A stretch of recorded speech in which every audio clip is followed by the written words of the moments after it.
There's one event that's going to haunt Putin for the rest of his life. It was so bad that it has ruined this dictator's legacy. I'm talking about the failed assault on Kyiv in February of 2022. What was supposed to be a swift operation by the superior Russian forces turned out to be a humiliating defeat for Putin. The Russian president went for Kyiv all at once with a blitzkrieg type of tactic, and he expected to take it over in a matter of days. With a 12-1 troop advantage north of Kyiv at some points, you can't really blame him. But after only a month of fighting, the Russian forces were pushed back out of the Kyiv province, losing incredible amounts of troops and equipment in the process. In a way, this failed assault on Ukraine's capital was the beginning of the end for Moscow. Despite the odds, Ukraine was able to save its government and its statehood. Afterwards, Putin was forced to enter the long war of attrition that we're still seeing now. This killed and wounded hundreds of thousands of Russian troops without major results. So let's take a deep dive into these first few days of the war that have defined the rest of this conflict. And first, like always, be sure to hit that like button below. It helps us out tremendously, especially on war videos like this, which YouTube has a habit of restricting. We appreciate you. It all began on the morning of February 24th, 2022. The news of the invasion spread all over the world, and the true scale of the attack shocked everyone. Russia attacked Ukraine from 10 different directions, coming from allied Belarus in the north, the vast Russian-Ukrainian border on the east, and Crimea in the south. Of course, the attack didn't come completely out of the blue,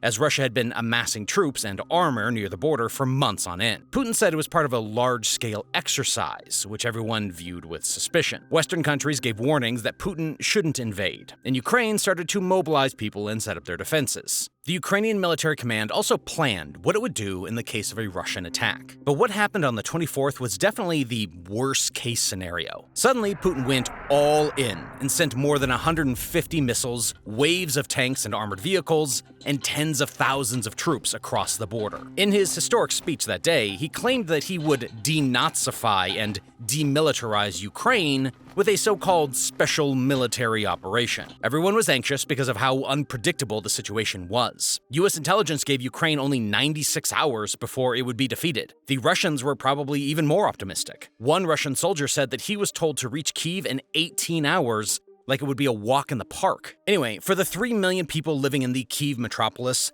there were 3 Russian axes of attack that posed a threat. The Russians were invading Chernihiv and Sumy, 2 provinces of East Kyiv, and the Kyiv province itself via Belarus. So the Russians could come from both west and east of the Dnieper River and potentially encircle the capital. The Russians' attack from the west would be the first to arrive at the gates of the capital, since the Belarusian border is less than 100 miles, or about 150 kilometers, away from Kyiv. Without resistance, they would be there in less than a day, like the Russians were expecting to. Apart from sending these ground units from Belarus, the Russians also planned to create an air bridge at Hostomel. This air bridge would allow them to swiftly deploy troops and equipment right next to the capital city. Together with the special forces that infiltrated Kyiv in the days before the invasion, these troops would then decapitate and dismantle the Ukrainian government. The ground troops arriving later would strengthen Russia's grip over the city, defending it from Ukrainian liberators. Russia also planned to deploy riot police in Kyiv in order to suppress any civilian resistance. This would have allowed Putin to install a new puppet regime in the capital. Because of the demoralization of Ukrainians and the lack of a central command, the fall of the government would have resulted in a Russian victory. On top of that, Ukraine's international allies would probably not send extensive military support if they didn't believe Ukraine even stood a chance. But little did Putin know that capturing Kyiv was way harder than he thought. The Russians were expecting their opponents to give up easily, like what happened in Crimea in 2014. But the Ukrainian president, Zelensky, was not planning on giving up. After he received an order by the United States for an evacuation, he said that he needed ammunition, not a ride. Seeing their leader put up a fight, tens of thousands of Ukrainians signed up for the Territorial Defense Forces. Residents in Kyiv received small arms from the military and were encouraged to prepare Molotov cocktails to give the Russians a warm welcome. Apart from the strong resistance,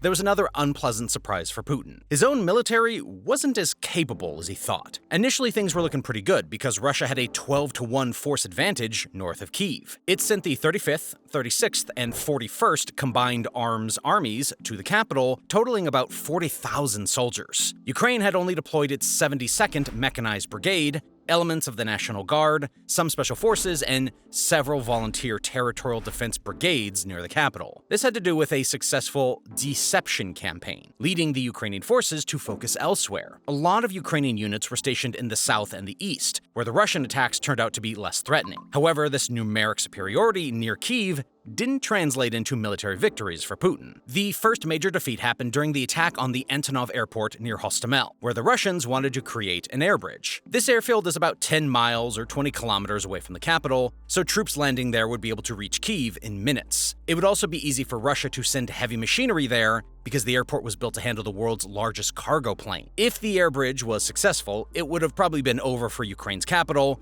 as the Russians could assemble an army right next to it. So Russia sent 30 or 40 helicopters there, led by an Mi-8 HIP assault transport helicopter known as a flying tank. It carried about 200 to 300 Russian elite paratroopers from the 11th Guards Assault Brigade. They were guarded by about 30 Mi-8 multipurpose helicopters and a K-52 Alligator attack helicopter, Russia's deadliest one. The Ukrainians were initially caught off guard, as they didn't expect the Russians to go for this specific airfield. Some reports say that the CIA gave Ukraine some intelligence about the attack as it unfolded, but not nearly early enough for Ukraine to set up a sizable defense. The Hostomel airfield was guarded by only about 300 soldiers of the 4th Rapid Response Brigade of the Ukrainian National Guard. Most of them were conscripts, as the more experienced soldiers were moved elsewhere. They did put up a fight, and 3 helicopters were shot down using a man-portable surface-to-air missile, but Ukrainians didn't stand a chance against the dozens of helicopters and hundreds of paratroopers, and they were forced to retreat after they ran out of ammunition. Their last action was to damage the airfield with artillery, so that the Russians wouldn't be able to use it for heavy machinery and big airplanes. And not before long, new Ukrainian units arrived at Hostomel. The Ukrainian 72nd Mechanized Brigade, 4th Rapid Response Brigade, and some special forces assembled near the end of the 24th of February. After a Ukrainian ground assault, Russian paratroopers were forced to withdraw to the woods west of the airfield. In the end, the Russian plan to create an air bridge next to Kyiv in 24 hours failed. But the Russian military command was stubborn and didn't give up on these ambitions quite yet. Russia opted for a ground assault on Hostomel, using forward units as a vanguard. Part of the main Russian attacking force from Belarus separated near Ivankiv, comprising about 4 to 5 battalion tactical groups. That's a couple thousand troops, with dozens of tanks and infantry fighting vehicles, combined with air defenses and artillery. They tried to bypass the Ukrainian defenses by skipping residential areas. The Russian columns were frequently delayed and had to leave behind a ton of burnt-out machinery. However, the vanguard units managed to arrive at Hostomel a day later on February the 25th. The sheer number of Russians overwhelmed the Ukrainian defenses,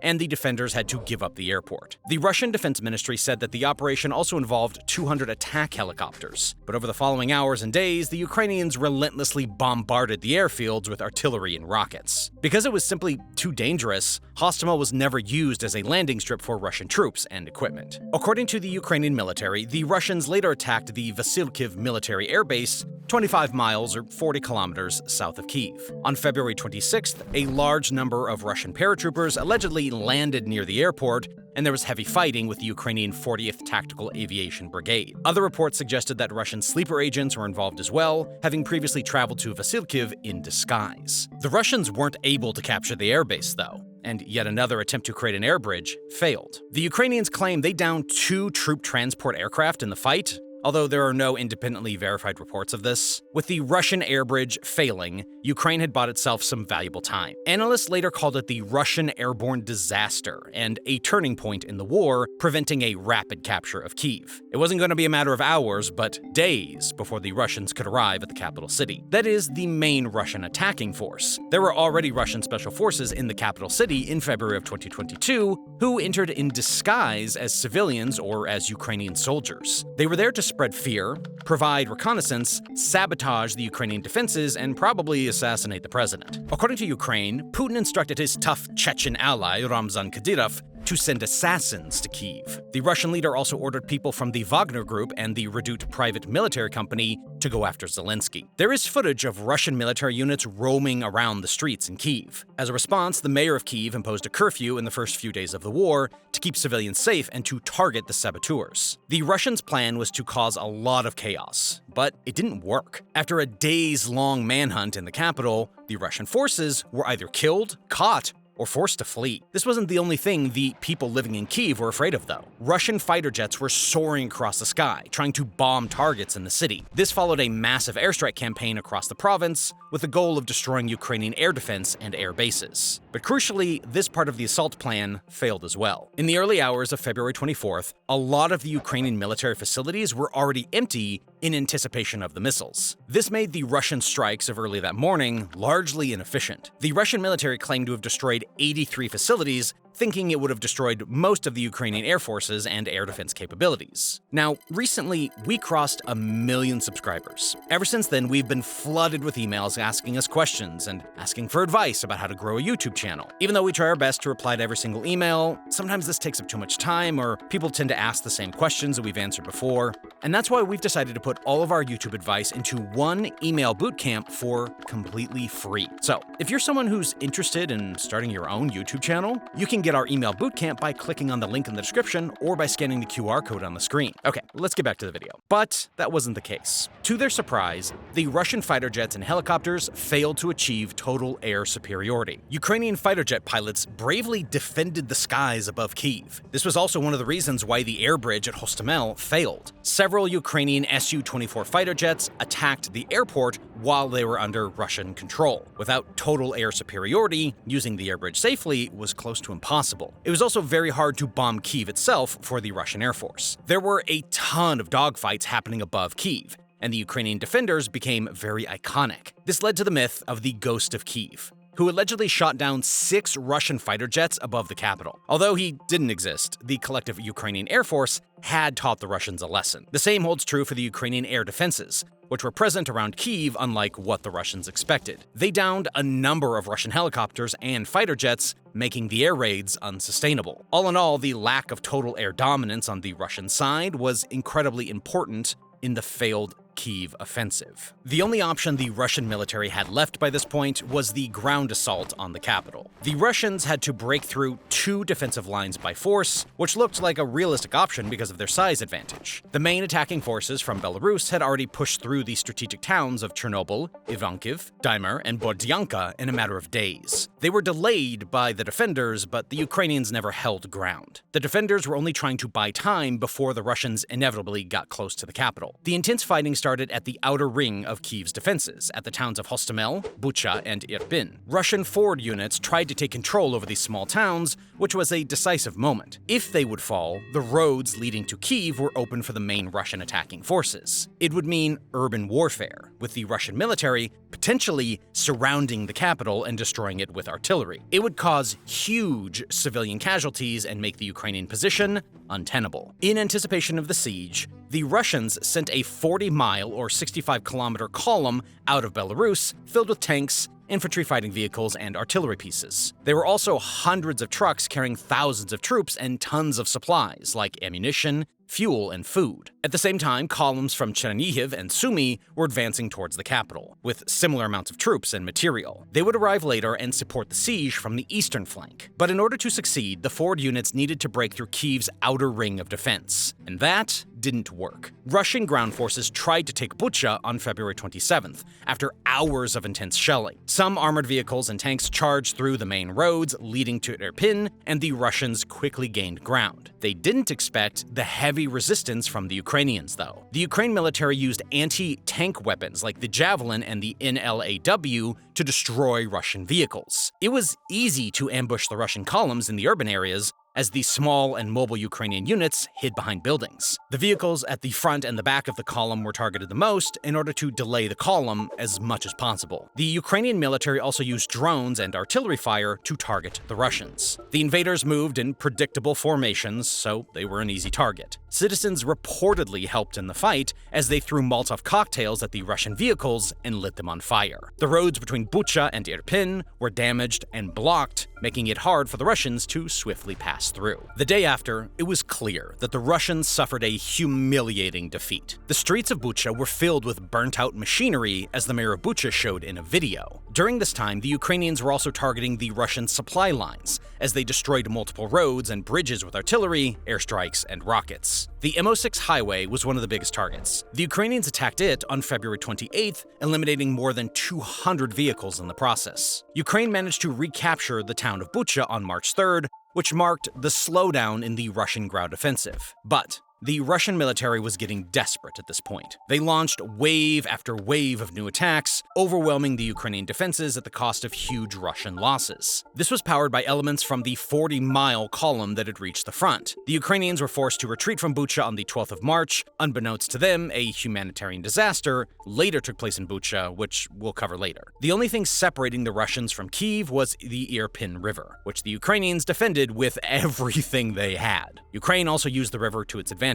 The bridges crossing the river were strategically blown up, and the 26th of February, Ukraine destroyed a dam separating the Irpin River from the Kyiv reservoir. This was an incredibly technical operation. The territory around the dam was frequently targeted by Russian artillery, so sending a unit there would have been a suicide operation. But the Ukrainians couldn't just blow the whole thing up either, using some kind of missile. If they completely destroyed the dam, the villages around Irpin would be wiped out, killing innocent civilians. On the second attempt, the operation succeeded, and the dam was partially breached. This turned the small Irpin River into a vast obstacle. 2,800 hectares of land were flooded and turned into a muddy terrain, protecting Kyiv's western flank. Heavy vehicles couldn't move through the area without specialized pontoon brigades. All of the focus was on the town of Irpin at this point, where Russia launched massive ground assaults and strikes. Their plan was to create a bridgehead there for their huge column to pass through. The Russians gained a foothold in Irpin, and they were inching closer and closer to the Irpin River. But just like what happened earlier, the Russian units moving through the town suffered heavy losses. The Ukrainians refused to give up ground and managed to destroy hundreds of Russian tanks and armored vehicles. This intense situation continued for weeks, with no major changes on the ground. Ukraine managed to deploy new troops to the area, which helped to halt any further Russian advances. Because the Russians were struggling to get a hold of Bucha and Irpin, they shifted some of their focus to other towns near the Irpin River, namely Hostomel and Moshchun. The Russians had secured Hostomel previously, and on the 13th of March, they sent in the pontoon brigade from the town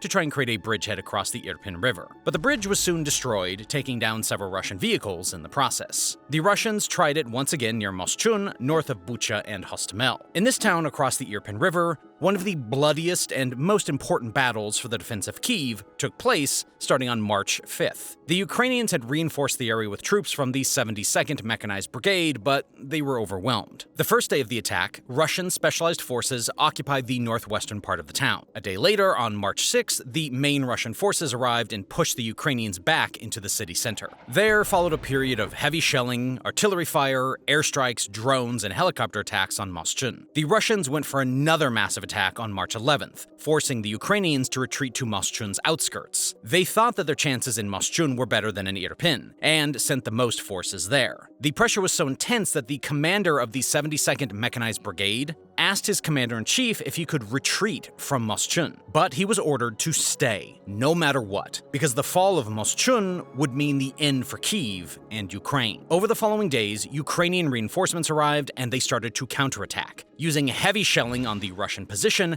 they were able to push the invaders back to the Irpin River. They also shelled the river crossings, making it impossible for the Russians to send new forces to Moshchun. It wasn't completely over for the Russians, though. They weren't able to move from the west across the Irpin River, but they could also attack from the south and the east in their encirclement attempt. The forces from Chernihiv had already reached Kyiv's outer ring of defense on the eastern bank of the Dnipro River. We're talking about 10 to 15,000 soldiers. A similar number was coming from Sumy, although they were a bit further away. Their tactic was clear, as they avoided the main population centers in Chernihiv and Sumy and went straight for Kyiv. On the 9th of March, the forces from Chernihiv reached the town of Brovary. This town is just 15 miles or 25 kilometers northeast of the center of Kyiv. It was happening simultaneously with the fighting near the Irpin River. If the Russian forces broke through in the east, they would probably have been able to encircle the capital city. But just like what happened west of Kyiv, the Russian troops couldn't get any closer than the outer ring of defense. The Russian columns didn't stand a chance against the Ukrainian hit and run attacks, using anti-tank missiles and drones. The Ukrainians repeatedly destroyed the columns in the front and the back of the column, and then sent artillery fire to finish the job. The Russian columns didn't move past Brovary, and they were ultimately forced to retreat. The same thing happened with the troops coming from Sumy, but further away from Kyiv. The troops from Belarus moved to the south, in the hope to move around the Ukrainian defenses. They pushed towards Vasilkiv, the town with the crucial airbase. But the Russians didn't get further than a dozen miles, or about 20 kilometers from it. A big battle happened near Makariv, close to the E40 highway. This road connects Kyiv to Poland and the rest of Europe. It was crucial for the Western military aid. Russian troops tried to cut the highway off, which would isolate Kyiv. It wound up being a humiliating defeat, with reportedly nearly half of the 37th Brigade being killed there. The Ukrainians had already set up defenses in the area, and they repeated their effective ambush attacks, and it was so bad that the Russian troops in Makariv turned on their own commander. After these defeats, it was clear that the Russians weren't getting anywhere. The supply lines were fragile and overextended, fuel and food was running out, and morale hit all-time lows. The Russian military planners didn't prepare for a months-long assault on Kyiv, and the soldiers were even less prepared. Ukraine's position, on the other hand, was improving by the day. NATO members were surprised by the strong resistance, and they started supplying Ukraine with military equipment. Anti-aircraft and anti-tank missiles like the Stinger, Javelin, and Inlaw were the most dangerous for the Russians. From Turkey, Ukraine received the Bayraktar drones, which were very lethal in these early days of the war. Ukraine also received new communication systems, protective gear, small arms, and ammunition. This strengthened Ukrainian army wanted to force Russia to retreat. In the middle of March, Ukraine started its counteroffensive in the Kyiv province. Slowly but surely, it was gaining ground. On the 22nd of March, Ukraine recaptured Makariv, and the day after soon retook Moschun. On March the 28th, Irpin was fully in Ukrainian hands, staging the ground for the counteroffensive in the west. On the 31st of March, Bucha fell, and the day after, the Ukrainians reached Hostomel. By that point, the Russians went into full retreat, and the Ukrainians didn't have much difficulty capturing the rest of the province. On the 2nd of April 2022, just 36 days into the war, Ukraine announced that the Kyiv region was liberated. According to the Russian command, it was part of a strategic repositioning, but in reality, it was a massive defeat, and the end of one of the biggest military upsets in modern history. All in all, the blitzkrieg assault on Kyiv was a humiliating defeat for the Russians. Estimates say Russian troop losses in the Kyiv attack ranged in the thousands. Russia also lost hundreds of tanks and armored vehicles, dozens of helicopters, a few fighter jets, and shocking amounts of support vehicles and artillery pieces. But it's worthwhile to take a step back and ask why the Russian military failed in its most important objective. It is worth mentioning what went wrong with the 40-mile-long column from Belarus we talked about earlier. If all of the 15,000 Russian troops with tanks, armored vehicles, artillery, and other weapons had actually arrived, it would have been a different story. The Ukrainian defenders near Bucha, Irpin, and Moschun were already on the brink of collapse. The column also carried many of the supplies that were destined for the units already in combat, which would have allowed them to fight much longer. But due to various reasons, the Kyiv convoy halted, and only parts of it arrived at the battlefield. One of these reasons was something as mundane as the weather conditions. The winter was mild in February of 2022, which caused some of the frozen terrain and snow to melt down relatively early. In Ukraine, this season of Rasputitsa means that all of the unpaved roads turned into giant pools of mud. Many of the heavy Russian vehicles got stuck, turning the whole column into a traffic jam. The Ukrainians made use of this by strategically destroying certain roads and bridges, limiting the options of the invaders. Now, this wouldn't have been a problem for a world-class military, but as it turned out, the Russians weren't as prepared for these issues as they thought. The Russian army had poor quality tires that quickly gave up, adding to the logistical nightmare. Their trucks were poorly maintained, and some analysts speculated that they used Chinese tires that couldn't handle the weight and the terrain. The vehicles that managed to traverse the roads quickly ran out of fuel and food, forcing the Russian soldiers to loot Ukrainian towns. But for the vehicles in front of the column, muddy roads, breaking tires, and supply shortages weren't the biggest thing to worry about. The Ukrainian army claimed it repeatedly attacked the column, using drones, artillery fire, and ground ambushes. Although there are little reports on how this happened, it would make sense that the column was targeted as it was the main threat for the capital. The Turkish Bayraktar drones reportedly played a role in this, as it was very effective in the early days of the war. Because the column never fully arrived, the Russian troops northwest of Kyiv didn't get the support they needed. This was obviously a failure on the side of the Russian military command, but it wasn't the only one, as a lot of things went sideways. The airstrikes that were supposed to cripple Ukraine's air capabilities failed, as the Ukrainians moved their material out of the bases. Because of these air defenses and stronger than expected Ukrainian resistance, the plan to create an air bridge also failed, and Russian soldiers were unable to break through Kyiv's outer ring of defense. Seeing all these things going wrong, the Russian commanders should have changed tactics way earlier, but they wound up sending column after column to the capital city, all with the same result. As the Big Book wisely says, insanity is doing the same thing over and over again and expecting different results. The way the Russians attacked Kyiv was, well, pretty insane. Perhaps this has to do with the Russian military's rigid structure, which has little to no room for flexibility. Several senior Russian officials already had questions about the Kyiv assault before it began, but they went on with it anyways because asking questions isn't appreciated. Ukraine, on the other hand, has proven to be very versatile, which was more effective than just having more boots on the ground. The Ukrainian army had a very decentralized command, as their units were divided into sectors before the invasion even began. Despite losing communications due to Russian jamming, the Ukrainian soldiers knew what they were responsible for. The contrast couldn't be bigger with the Russian troops. They weren't prepared for these battles in the slightest. The regular units were just told to drive to Kyiv, expecting that the resistance would be dismantled in a matter of days. Many of them heard the news of the invasion only hours beforehand, leaving them little time to prepare. When it turned out to be much harder than expected, it was a shock to the soldiers, and it led to huge demoralization. The bulk of the Russian soldiers also had limited training and combat experience, leading to mistakes and disproportionately high casualties. The Ukrainians, on the other hand, had received NATO training years before the war started and knew exactly what to do. NATO training was proven to be better for modern combat situations, as the Ukrainians were able to destroy and delay enemy vehicles very effectively. The best example of how the Ukrainians were able to fight so well has to be their hit-and-run tactics. On the roads in the Kyiv province,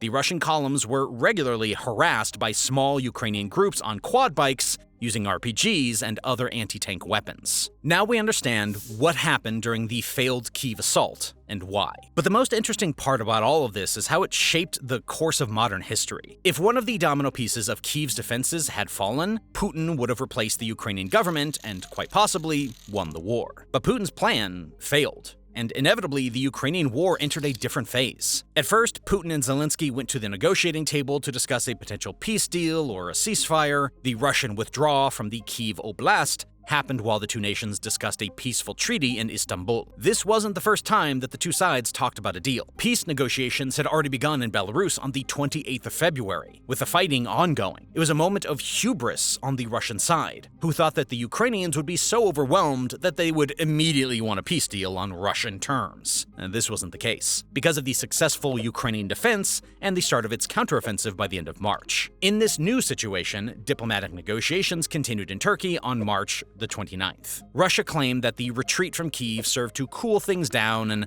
allow for productive settlement. In reality, Russia had no choice but to surrender the Kyiv province. But it did reduce the tensions. Both sides began to work on a framework called the Key Provisions of the Treaty on Ukraine's Security Guarantees. 2 years later, these drafts were published by the New York Times. Ukraine was willing to give up control over some territories in the east, although not officially recognizing them as Russian. The most important thing for Kyiv was some sort of settlement where other countries would come to its defense in case of a new Russian attack. Kind of like a NATO membership, but only with the Article 5 provision. In the deal, Ukraine also got the freedom to join the European Union, which had been contested for years. The most important provision for Putin was that Ukraine would never house foreign military bases and never directly join the NATO alliance. Russia also wanted Ukraine to cap its military to the point where it was effectively disarmed. There were also some provisions in there about preserving Russian culture in Ukraine, which had to do with the dictator's ideological ambitions about a Russian world. The deal almost seemed to pass, but there was one big issue. Ukraine did get its guarantor states, namely Great Britain, the United States, France, but also China and Russia. And in order for any of them to come to Ukraine's defense, all of the guarantors needed to agree. So Russia could basically veto Ukraine's own defense, which was obviously a deal breaker. Seeing this absurd requirement, the Ukrainians had no interest in continuing the talks. Western partners advised against taking the deal,